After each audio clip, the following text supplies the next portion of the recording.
Ang Yawa ug ang Ginoo dili gid ni sila magkakuyog, labi na gyud sa ilang binuhatan. Apan si Jesus ginganlan og amigo sa mga yawa, labi na ni Beelzebul, ang prinsipe sa mga yawa. Mao na nga si Jesus mihimog pagpatinaw, pasumbingay nga kung mag-unay og away ang usa ka nasod, mahugno. Ang usa ka pamilya mag-unay og away, mahugno. Mao nang di pwede mag-away ang mga sakop sa gingharian sa yawa ug di sa ginabuhaton sa yawa. Mapildi sila sa Ginoo. Sa atong unang pagbasa, si Jeremias gisugo sa Ginoo pagsulti, warning sa mga tao nga gasigi lang yung pagahi silang ulo. Di gyud motuman, imbes nga tagaan sila mga pahimangno, musamot na noon sila ka dautan. Malingay mong tupad ina maminaw kag tudluan. Kanang di nata maminaw og tudluan, mao na ginay dautan kay tana. Nya kini mga taong dautan nga dili maminaw og tudluan, ang mutudlo mo'y ilang atakihon. Muna si Jesus nagtudlo nila, mao'y giatake. Kinsa maroy mga dautan sa ato mga politicians na kanang imo gani siyang tudluan, siyang sayop, masuko. Ang Marcos, Duterte o Pinklawan? Secret. Kana bang naay anomalya praning atong graft and corruption, unya magsigig ingon nga i-report ninyo kung doon na mo'y napanid-an nga nangurakot. Unya, naay mo report, sama aning 18 Marines, sama ni Gutesa, sama nila ato mga congressmen, nga ning report, kato mga Diskaya, ni report, mauna noy na priso, mauna noy sigihag imbestigar.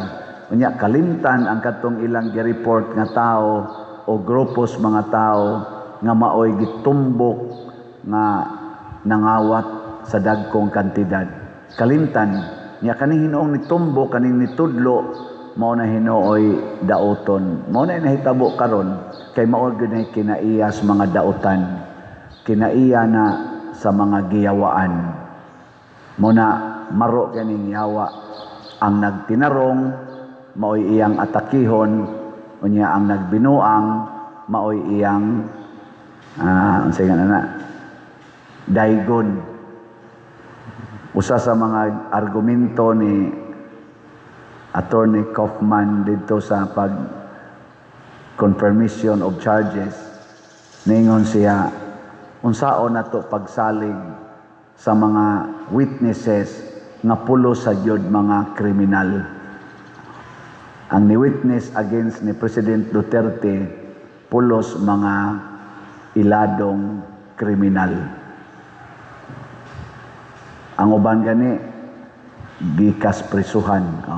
Gikan sila sa prisuhan, mga self-confessed criminals. Nya unsaon kuno ana pag kaning hatag o pagsalig nga trustworthy ang ilang gisulti nga kriminal man sila. So gakinahanglan kuno nag-lawom-lawom nga pagpamalandong. Naasay ni accuse ni BP Sara nga nangawat kuno siya, ni dawat sa siya suborno gikan sa mga tao nga drug lord, kana si Madriaga nga naasad sa prisuhan, gipaminaw. Pero ang nisulti nga 18 Marines nga nagtumbok yun na pay mga suporta na pag-lawyer nga ning assist, ni question og maayo, dili tuuhan. Mao ni siya ang duwa between sa Yawa ug sa Ginoo. Ang Ginoo ug ang mga Dios nun nga tao sama ni San Jose malipay gid na sa kamatuoran. Mao bitaw si San Jose bisan og namabdo si Maria wa niya hikapa tungod kay naminaw sa Ginoo iyang gidawat ang kamatuoran. Hastas mga kasakit nga iyang nasaksihan diha sa kinabuhi ni Hesus katong bakwit-bakwit sila, katong higda las pasungan, diha lang nataos pasungan, gidawat gyapon ni San Jose kay mao may kamatuoran. Nilingay mong tupad na sad ina nakadawat ra ka nga mao ginay tinuod nimong naong. Ana. Dawat. Kaning atong naong ba usahay lisod biag dawat ang uban. Mao na nga ato gina siyang puy-an aron dili ta mahimong yawa. Kay di na gyud ta mo puyo sa kamatuoran, labaw na gyud atong kalagutan ang mga taong matinud-anon. Mao na nang panahon na nga giyawaan na tagmaayo. Manindog ta para sa atong paghimo sa nobina alang ni Senior San Jose.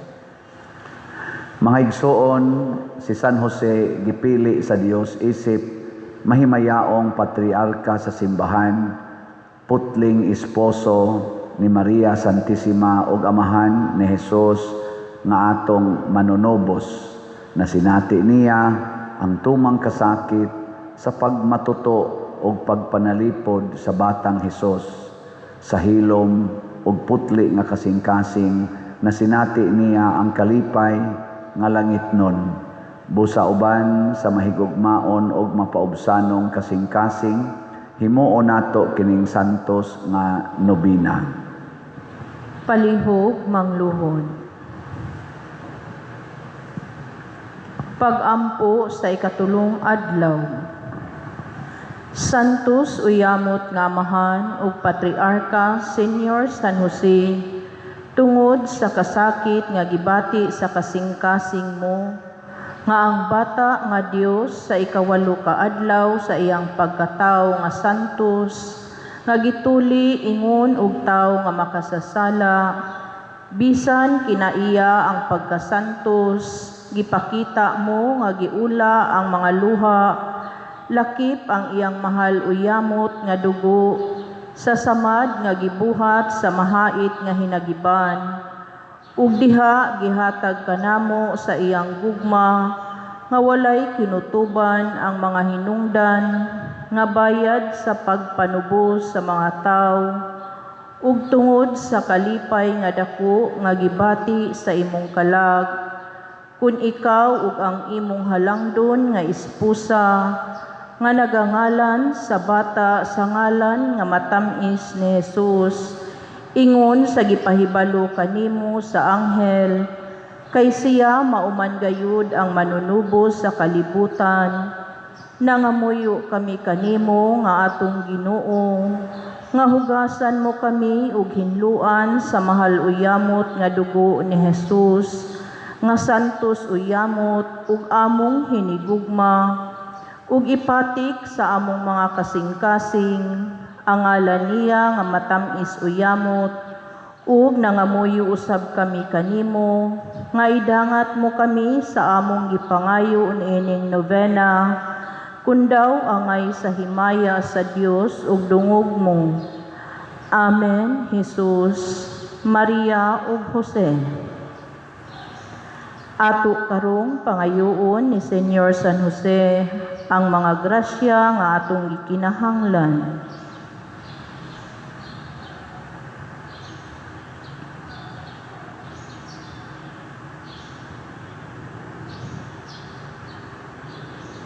Palihog manindog.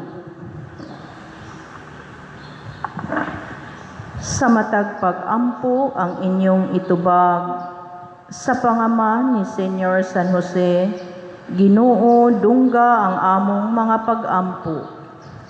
Sa pangalan ni Senior San Jose, Ginoo dungga ang among mga pag-ampo. Nga ang simbahan mabag-o ug matinud-anong musaksi sa angayng mga mithi sa kinabuhi ug sa ingon matukod pag-usab ang napukan nga kalibutan, magampo kita sa Ginoo. Sa pangalan ni Senyor San Jose, Ginoo dungga ang among mga pag-ampo. Nga ang mga matuuhon magmaisugong magmantala sa ngalan ni Kristo, magampo kita sa Ginoo. Sa pangalan ni Senyor San Jose, Ginoo dungga ang among mga pag-ampo. Nga kinasingkasing kita mudasig sa pagtuboy sa kamatuuran ug sa pagsupak sa malinglahong buhat sa dautan, magampo kita sa Ginoo. Sa pangalan ni Senyor San Jose, Ginoo dungga ang among mga pag-ampo. Nga ang mga masakiton ug ang mga nanag-antos mahupay sa Dios nung gugma gikan sa mga nag-atiman kanila, magampo kita sa Ginoo. Sa pangalan ni Senyor San Jose, Ginoo dungga ang among mga pag-ampo. Nga si Halangdong Teofilo Kamumot, isipon unta sa Ginoo nga takos nga mabayaw ngadto sa altar sa mga santos, magampo kita sa Ginoo. Sa pangalan ni Senyor San Jose, Ginoo dungga ang among mga pag-ampo. Nga ang mga proyekto dinhi sa atong simbahan pinaagi sa pangama ug pagiya nila ni Santiago Apostol ug San Vicente Ferrer, magmalampuson ug mahuman unta sumala sa atong mga giplano ug gipangandoy, magampo kita sa Ginoo.